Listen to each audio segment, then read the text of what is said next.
So now we've talked about the overview of photosynthesis, about how you're going to take carbon dioxide and water, convert it into sugar and oxygen.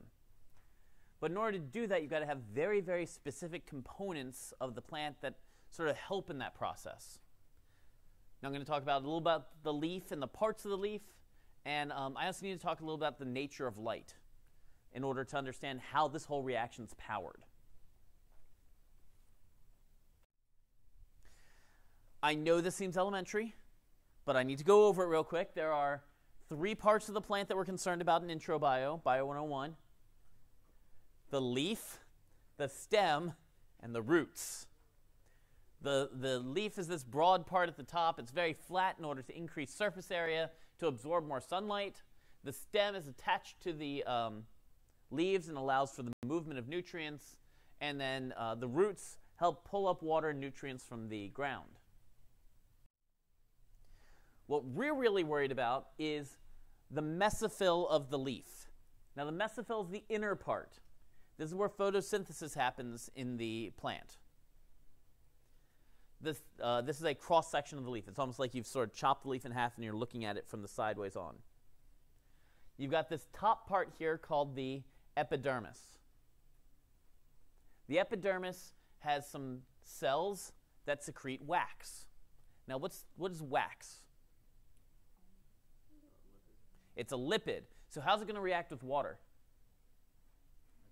It's hydrophobic. So when water strikes the leaf, it sort of bounces off. But more importantly than that, water that's inside the leaf stays inside the leaf.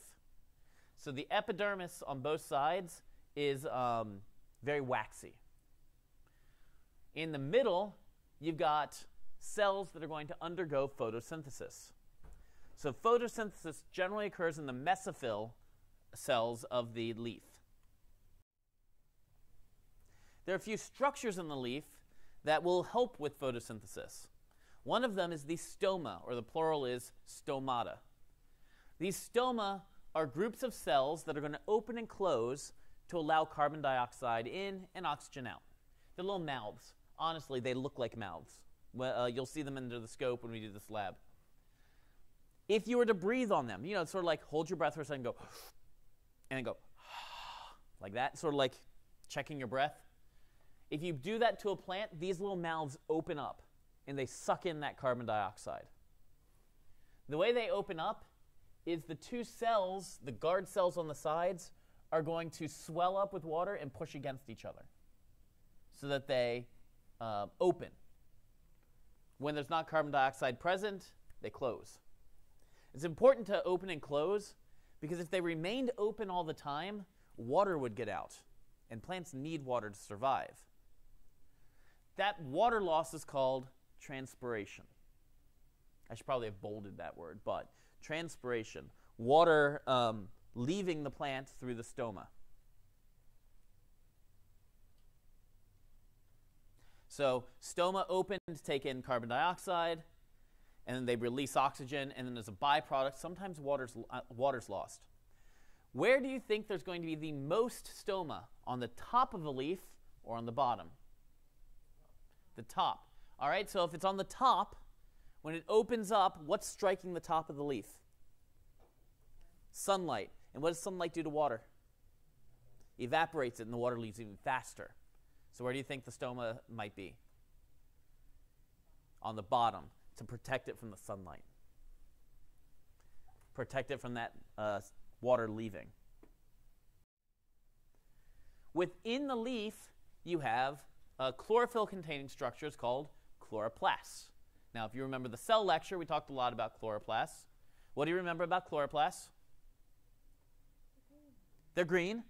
They're the site of photosynthesis that are green. And tell me about their membranes. Double membrane bound. So in order for this photosynthesis to happen, you're going to need some stoma. You're going to need those cells in the mesophyll and chloroplasts in the cells. The chloroplast itself, the shape of it leads to efficient photosynthesis. Again, it's green. You've got structures on the outside. You've got an outer membrane, and you've got these inner membranes. Inside, you have thylakoids. Thylakoids are where the magic happens. They're these sort of flattened disc shapes. Again, why do you have these disc shapes that are flat? Lots of twists and turns. What does that do?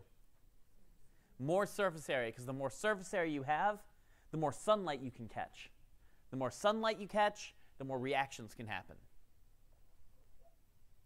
So when we're looking at this photosynthetic process, it's happening in the from the top, in the plant, in the leaves, in the mesophyll of the leaves, in the cells of the mesophyll, in the chloroplasts of the cells of the mesophyll, in the thylakoids of the chloroplasts of the cells of the mesophyll of the leaf of the plant. Do you guys know the song The Rattling Bog? Like when you were way younger? Now it's like, there's a limb on a branch. Was it a limb? No, wait. A twig on a branch, on a limb, on a tree, in a hole down in the Rattling Bog. It's like when you were really little. Yeah, it's like dun dun dun dun dun dun dun dun dun dun dun dun dun dun. Right. Nobody knows the whole song. You just know the da da da da da da da da. Sort of like that. It's a. I guess you could say it's a thylakoid in a chloroplast in a cell in the mesophyll of a mesophyll of a leaf of a plant. There you go, producing photosynthesis. You don't like that one at all? No, that one's terrible. It doesn't roll off the tongue. If you said it faster. All right, so now we got the stage set. It's happening at that thylakoid membrane in the chloroplast. Now you guys remember, first law of thermodynamics. Energy is neither created nor destroyed. It's only transferred from one form to another. We are not building energy. We're taking energy from somewhere else and converting it into the bonds of glucose. Where are we getting the energy from? The sun. It's kinetic energy from the sun. And this is where things get weird. Physics, in case you haven't taken it before, is self-contradictory. Because they'll look at light and say light is both a wave and a particle at the same time. And that doesn't make much sense. So the way that we biologists envision it, which I will say is very different than the way it actually is in physics, is think about light as a particle traveling on a wave. Okay? The wider the wavelength, that is, the wider it is between one peak and the next. So if I was to go have a gently sloping wave versus a wave that has a lot of peaks. That packet traveling along here has less energy than the packet traveling here. Does that make sense? When that packet hits something, just like when your car hits another car, hypothetically speaking, you're going to transfer a lot of energy to the object you're striking. Anybody been in a car accident before? All right, just like two of you, right? Sure. Two of you have been in a car accident. 3 of you have been in a car accident. When you hit the other car, you transferred enough energy to that other car to crumple metal. It's a lot of energy. You took kinetic energy and transformed it into potential energy. Those little packets that travel along those waves are called photons. There is this thing called the electromagnetic spectrum that is really just waves and packets of energy traveling along those waves. On one end of the spectrum, you've got things that aren't very dangerous at all. Radio waves. Radio waves cause any damage to you? No, they're traveling like through buildings. AM waves, really, really, really long. I think radio waves are, I think it's like a kilometer between one peak and the next peak. Then you go up a little bit, microwaves, not very dangerous. I mean, unless you're actually in a microwave, at which point, super dangerous, according to Gremlins. Moving along, you hit the infrared. From infrared, you hit the visible light spectrum. That's what we can see, coincidentally. We see the visible light spectrum. And then once you go beyond the visible light spectrum, you start getting to things that are slightly more dangerous. Ultraviolet light. What happens when you go out into the sun? What happens to your skin? You pale-skinned people, you. You get a nice golden bronze? Sunburn. Oh, let me guys tell you a quick story. So I have this darker skin tone, and I have never had a sunburn. And I told my wife that, and we went on a boat. And she said, "Do you want some sunscreen?" I was like, "I don't burn. I'm fine." And we went on this boat for 4 or 5 hours, and then we got back in. And I was like, "What is this pain I'm feeling? Why does it hurt to touch my leg?"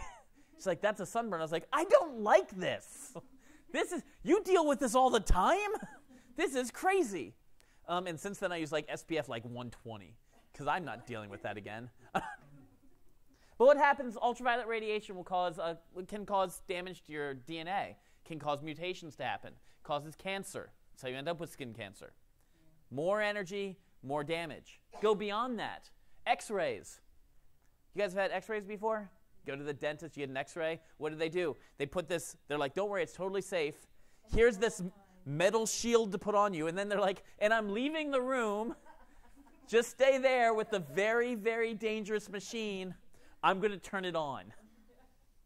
And they put it on for like a second. And they're like, "Everything's fine. Great. Now we can see your bones." Yeah, kind of messed up when you think about it. Beyond that, and there is a beyond that, you've got gamma radiation.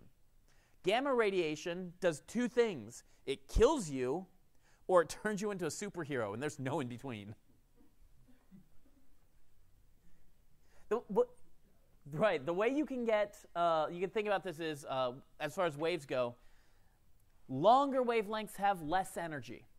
Think about you go to the beach. It's a nice day, calm day, and the waves are lapping against the shore. It's like one wave, and then another wave, and then another wave. Very slow, very regular. If you go on a stormy day when there's a lot of energy in the ocean, what's happening? It's splash, splash, splash. The waves are coming closer and closer together. So the more energy you have, the closer the wavelengths. So of these, what has more energy? Red light or blue light? Blue light. All right, so now we know a little about the nature of light. Light can do a few things when it interacts with objects. It can either be reflected, transmitted, or absorbed. If it's reflected, light, like this white light shining down on us from these lights. There we go. Sorry, I lost my train of thought with that. White light shines down. It's got all of the other wavelengths combined into it. Red light, blue light, green light, all of them are combined in that white light that's shining down on you. When it hits you, it might be reflected. That's the color you see. Your eyes pick up what the wavelengths that are reflected off of objects.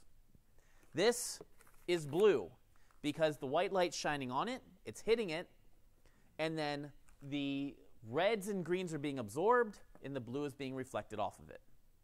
My shirt is red. What color light's it reflecting? Red. What's it absorbing? Greens and blues. Does that make sense?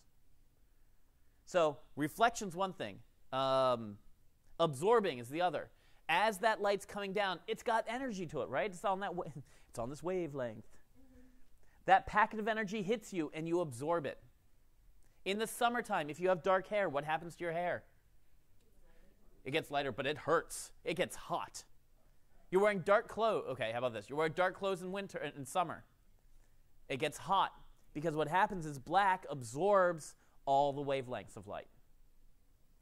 So all of that light strikes the black shirt, and the shirt heats up, and no light's reflected off, compared to a white shirt. If you're wearing a white shirt, the light strikes, it bounces off. It doesn't transfer its energy, keeping you cooler. The third thing light can do is be transmitted. If you go over to this window, there we go. Light can go straight through it. It's as if the window doesn't exist. It makes it transparent. Light travels directly through it.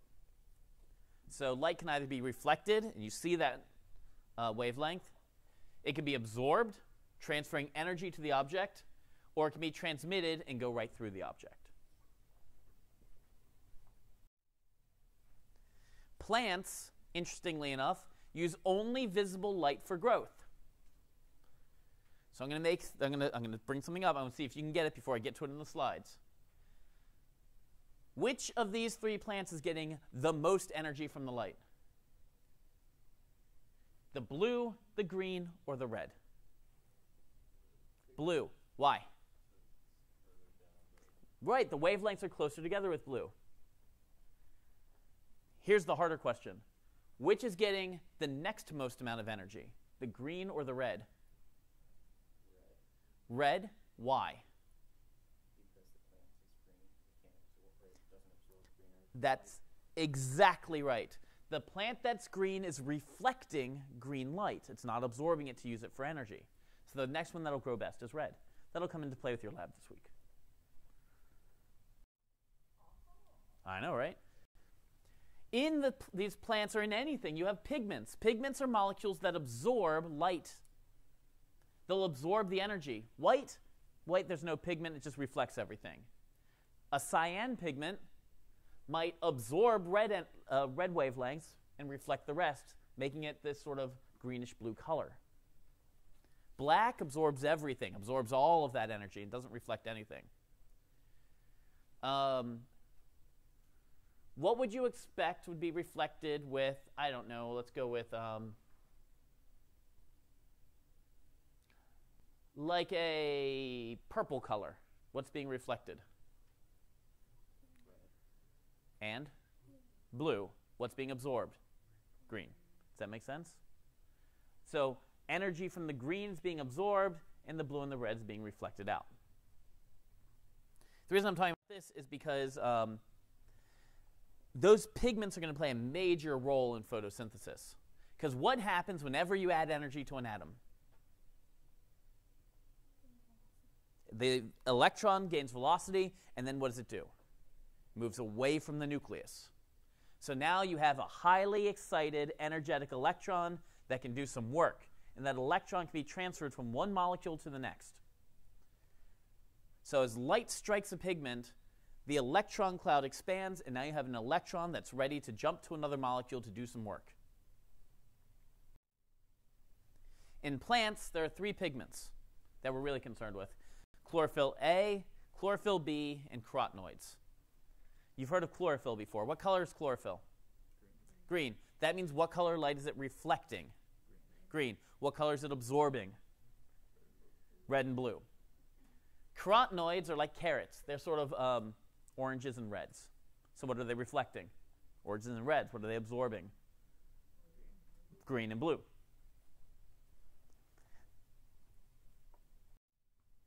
Here's the chlorophyll. Chlorophyll A is the most abundant pigment in plants. And if you look at this chart, it's going to absorb in the blue spectrum and absorb in the red and yellow spectrum. But what's happening here? It's not absorbing. So what's it doing? Reflecting. And what color is that? Green, which is why you see green plants, but the green light will not cause a plant to grow. Chlorophyll B isn't mentioned on this graph, but pretty much look at this. It'll look like there's slightly lower in the blue and slightly higher in the red, but still totally reflecting in the green. Because chlorophyll is what color again? Green, and that's what makes plants green. What color did you say the cyan color? Cyan is going to reflect blue and green and absorb red.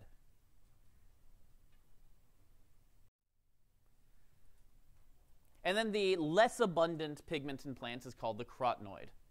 And I will be dead up front. I think the American pronunciation is carotenoid. Like beta-carotene, yeah. That's exactly where it comes from. Beta-carotene is a carotenoid. So you have to excuse me because for all of my plant biology, I was trained by Canadians and Englishmen.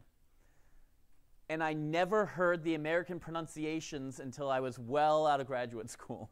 So I keep referring back to the way I was originally taught. But for carotenoids, you can think of it as carotenoids because they are orange like carrots. They're less abundant but they are still always present in plants. The deal is, you guys have seen plants change colors, right? Fall happens. You go from being a bright green leaf to a yellow leaf or to a red leaf. What you see happening is the exposure of the carotenoids. The level of chlorophyll A and chlorophyll B decreases dramatically. So you're losing that green pigment. All that's left is the red pigments. So it's sort of like my shirt. What color is my shirt? Red. Within my shirt, there are what are termed black warp threads. Because, fabric history is important. These black warp threads are there to hold the rest of the shirt together. What if I pulled out each and every one of the red threads? What would you see? So black warp threads, and there's red threads. If I pulled out all the red ones, what's left? The black ones. So my shirt would look black. With leaves, as the level of chlorophyll decreases, you start losing the green, you start to see the underlying reds. Does that make sense? That's what's happening in fall. So a lot of the trees in this area in fall start to shut down. They go into what's called senescence. They stop sending sugar to the leaves. So the leaves decrease in quality so they can get dropped. This tree effectively goes into it's senescence, but it's like tree hibernation. Think of it that way. The tree goes to sleep for winter, and it loses its leaves, because if those leaves are present in a snowstorm, it suddenly becomes top-heavy, and limbs start breaking off. So autumn foliage is caused by a decrease in the quality of chlorophyll A and B. So you start to see the carotenoids. Plants are amazing, right? I mean, they've got these roots, they've got these stems, they've got these leaves, and all of those provide them some sort of adaptive advantage so they can survive. It's all about survival and reproduction in biology. Now, photosynthesis itself is going to occur in the thylakoid membrane of the chloroplast. And the chloroplast is an organelle inside the cell. The cell is going to be located in the mesophyll, in the middle of the leaf. So it's that old song, it's the old song, there's a thylakoid and a chloroplast and a cell and a mesophyll and a leaf and a plant. At least it's a song that I think should be written. Inside the thylakoid membrane, there are pigments. And those pigments' job is to capture light. So when they capture light, it'll excite electrons. The specific pigments we're dealing with are chlorophyll A and B. Both chlorophyll A and B reflect green light, but absorb light in the rest of the spectrum. And a little bit about carotenoids. Carotenoids reflect light in the red and orange spectrum, and they absorb light in the greens and blues. Now, when light strikes a pigment, it excites the electron. That electron can do some work, and we're going to see the work that it does in the next set of mini lectures. These content review questions should really start focusing your studies on the general aspects of light and the structures in a plant. We're going to move on to the next set of mini lectures, which is going to deal with the photosystems. There's photosystem 2 and photosystem 1. Photosystem 2 and photosystem 1, as it sounds like, are light-dependent reactions where we're going to produce a lot of adenosine triphosphate, because you can never go wrong with have too much of that. We're going to produce some NADPH, and we're also going to produce a waste product, a sort of toxic waste product to plants, which is oxygen. It's not completely toxic. They still need some, but if they have too much of it, they don't operate too well. So we're going to see how light impacts a plant, and that plant can use the light energy to produce adenosine triphosphate. Not sugar yet, just the ATP. So stay tuned.